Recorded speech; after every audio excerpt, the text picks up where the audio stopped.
prick! What? Come on, it's been ages since your last video. Yeah, I know, I've been busy. Doing what? Well...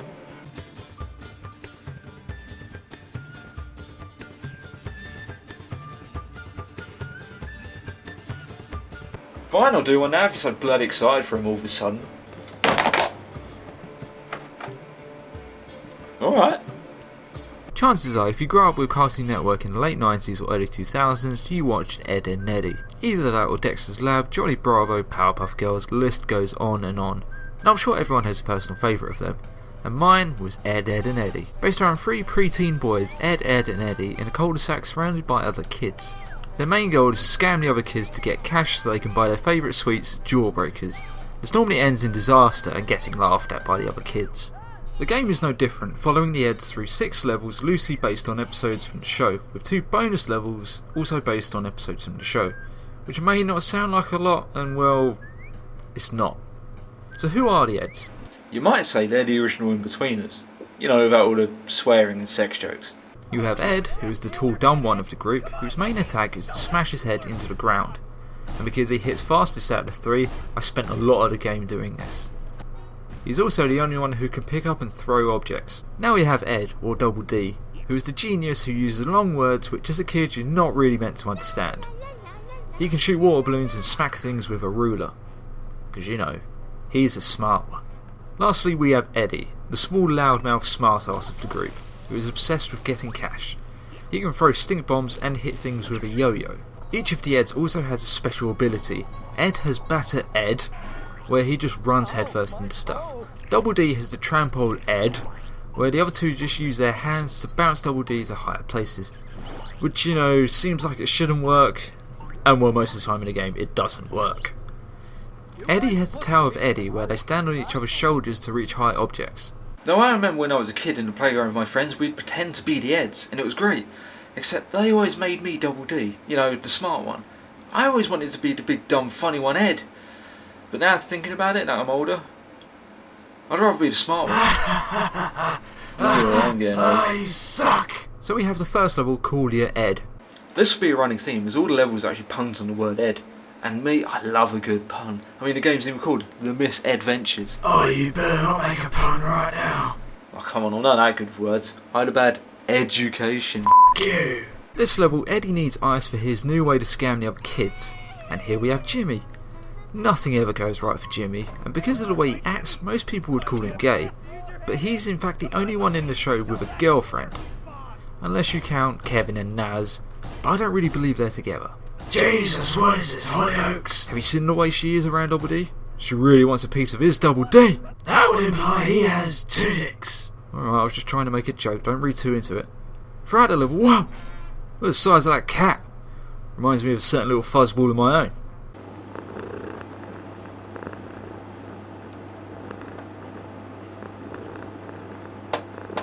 Oh. We later meet Sarah, Ed's little sister and Jimmy's girlfriend, who is always telling Ed what to do while using that age-old threat. I'll tell Mom. We also meet Rolf, a foreign farmer boy who refers to himself in the third person. Rolf has a machine that makes meatballs, I'm guessing, and Eddy wants to use it for a scam with the ice cubes. Which they do, and then Ed eats them all and calls them meaty, and it just kind of ends. The game then throws you into the cul-de-sac, the hub world of the game where you choose levels, and really, that's it. It's still pretty cool to run around and see all the areas from the show. On to the next level, pin the tail on the Ed. The Eds refuse access to Jimmy's party and decide to go through the sewers. There are 2 types of cutscenes in this game, 2D ones that look like the show, just not as well animated, and 3D ones. And it's very clear this is one of those games based on 2D shows where it did not translate well. I mean, look at Eddy's face. What the hell's going on there? But the environments look as they would in the show because they're just flat 2D textures. But the characters just look weird. In the sewers you have to fight rats, which are easy and die in one hit. And then there's the little crocodiles or alligators, whatever one it is. But you can take these out with my ultimate tactic. Run in a circle and smash square. There's also clams which bite onto you, so you have to jump around to shake them off and then you can attack them. And a chicken. Each level has several collectibles, about 2 to 4 jawbreakers, an Easter egg and a piece of costume which are used to unlock the bonus levels. The jawbreakers are just hidden throughout the level, and to get the Easter egg you have to chase the chicken as Ed and catch it. And when you do, Well then. the Easter eggs unlock cheats like Big Ed mode, Small Head mode, and some bonus videos. The Jawbreakers are just collectibles, and the pieces of clothing unlock the 2 bonus levels, which I'll get into a bit later. The Eds find Johnny 2x4 with his buddy Plank. He's just a bit of 2x4 wood with a face. Johnny's a bit weird.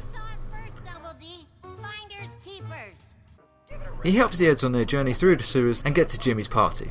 And then the Cankers attack. The Cankers are the female opposites of the Eds, and they think they're their girlfriends, but the Eds want nothing to do with them. So Double D shoots a pinata and a fridge falls out. Now it's a good thing this is a cartoon because she would be dead. Have I mentioned how abruptly these levels end? I mean, it's just like, bam, done. The next level must be something I Ed. Oh, for f***'s sake. I actually really like this level. The Eds find out there are 3 Jawbreakers at the candy store, so you go through the level doing all your usual third-person platformy things and meet Kevin. Dork, dork, and dorky. Ladies and gentlemen, Shovel Chin. You get to the shop and Eddie goes straight for the Jawbreakers without realising they were free because they had foot powder on them. I don't even. How is that even happening in a candy shop? And now you have to get back through the level without getting seen by the other kids, so now it's a stealth game.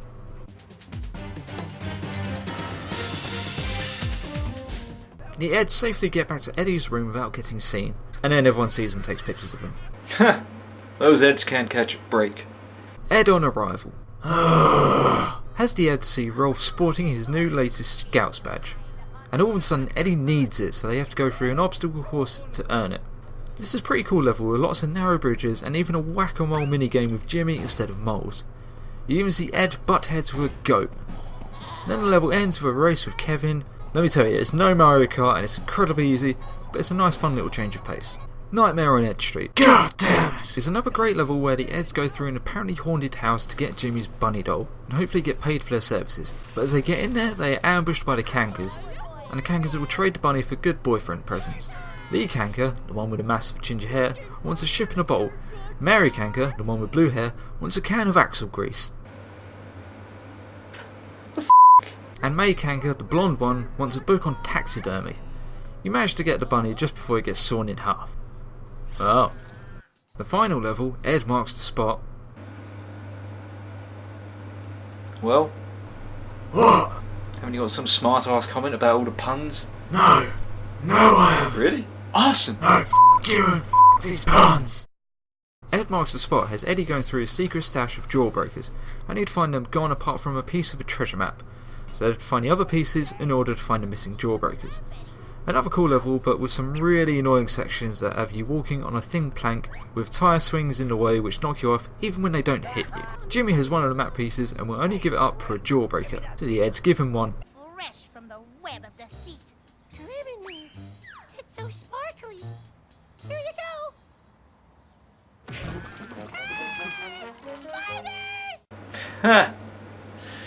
They're poisonous. Another piece is on top of an electric fence while Johnny 2x4 is trying to reach it. I can see our house. Rolf's goat has the last piece, and once again Ed has to butt heads with the goat. Well, I say butt heads, you just kind of use batter Ed to hit the goat into the water. Once you get all the pieces, you find out that the Canker sisters, yeah, they're sisters apparently, have the Jawbreakers. So they go to their lair and there's actually a final boss fight. It's not difficult, apart from the fucking squirrels. You have to ram the four supports, but before you can do that, you have to destroy the generators which are electrifying the water around supports by throwing barrels at them. And that's it. The Eds escape. Or so they think. Let's get this party started!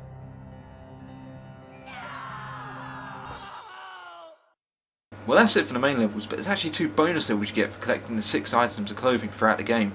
The first one, called Edzilla, has Ed pretending he's Godzilla in an old black and white style film. This level is actually pretty fun, if not a bit repetitive, and the tanks. My god, the tanks. This is something I need to bring up because the sound design in this game just straight up sucks. I mean, every 5 seconds you hear the same soundbite of Ed laughing, and it can really drive you to the point of insanity. And the tanks in this level. I don't even know what they're shooting. I'm assuming it's Jimmy's, but when there's about 10 of these bastards chasing you, it sounds horrible. The level ends in a boss fight with a uneven. The next level, Rebel Robot Ranch. Wait, that's not a pun. I'm not angry, just disappointed. This level has the Eds pretending they're on an alien planet with robots. I love this level just for how different it is from the rest of the game. The environments, the enemies, and even the Eds themselves are different. Eddy has EMP bombs instead of stink bombs, Double D has a laser gun instead of a slingshot, and a lightsaber. And Ed, well, Ed's still Ed. Once you finish all the main levels and the bonus levels, there's really nothing else left to do in the game. I mean, let's face it, the game was terrible, but I had a lot of fun in it. It just brought back memories of like watching the show, and you know, that was good enough for me. You know it's a kid's show, right? Yeah, what's your point? Aren't you worried people are just going to watch this and think it's some kind of pathetic loser that has nothing better to do in his time than to play video games based on cartoons? See you in 6 months. Hey there, thanks for watching. If you liked the video, why not give it a like? And why not click that little subscribe button while you're at it? It'd really mean a lot to me. Also, ever wonder where that really annoying voice keeps coming from? Well, watch this video to my right to find out where he came from. Go on, you know you wanna.